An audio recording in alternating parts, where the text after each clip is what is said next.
Submarine cable networks provide the University of Hawaii system with capacity to share data with our partners, not just within the University of Hawaii system, but across the nation and across the globe. Satellite, radio communications, while they may provide some of the real-time nature or some of the real-time support that we require, they simply don't have the bandwidth to support these research projects and these education projects over a practical period of time. The nature of the research that's supported includes astronomy, includes climate, includes genomics, medical, cancer research, you name it. It goes across all of the different practices within the institution. So critically important to make sure that Hawaii, in fact, is not an island when it comes to research and education, but in fact our researchers, our educators, our students can collaborate with folks across the nation and across the world via these high-capacity submarine cable networks. Our astronomy assets, for example, typically generate petabytes of data over a single night's observation. A great example, a few months ago, the announced imaging of a black hole. So that was done with astronomy assets located not just here in Hawaii, but across the globe.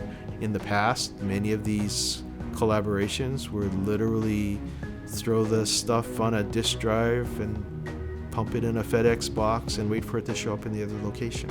Such a pleasure to see you all. It's critical to the university's core mission in terms of outreach and really educating not only the people of Hawaii, but also the peoples across the Pacific region. Many of these islands are hundreds or thousands of miles away from another landmass, and the ability for them to communicate using high capacity and high bandwidth technologies that submarine fiber cable systems can offer is absolutely, I think, is absolutely critical to make sure that we can do the best job that we can do for the University of Hawaii as well as for our global stakeholders.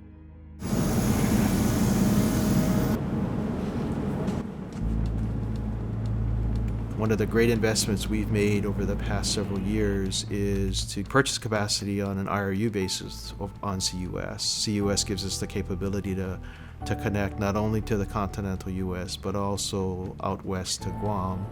And then from Guam, the large number of submarine cable facilities that connect existing countries into Guam, as well as the number of systems under construction now. In particular, and of particular interest to us, are Japan, Guam, Australia, North and South, and Hong Kong, Guam, which really helps to fill out the region with high capacity connections that were simply not available to us in the past.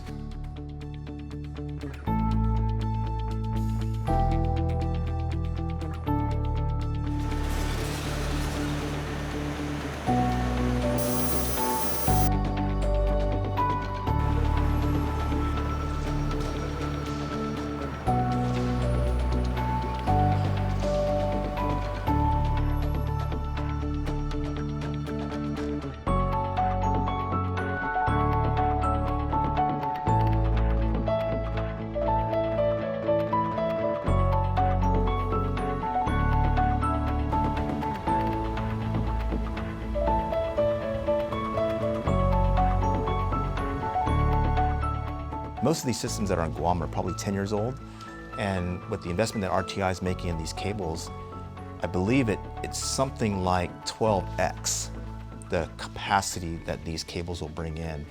There are existing systems that connect those points, but capacity on those systems is, number one, limited, number two, not really well priced to fit well into a research and education mission. Before, all the academic institutions were treated like they were outside of the family, and they never got the pricing, the terms, and all the benefits that the big companies do. And RTI doesn't distinguish between the OTTs and the tier ones, and the tier twos, and the academic institutions. We treat everybody equally. GTA and RTI have made a mutual investment in what effectively is like a 12,000 square foot facility.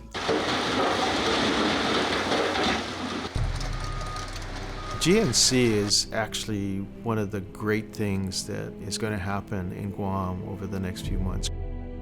Currently under construction, slated to come online in the first quarter of 2020, GNC will give, frankly, all of us the capability to connect into a carrier-neutral facility on Guam that is cross-connected to the various submarine cable assets that reach out across the Pacific to points east and west, north and south.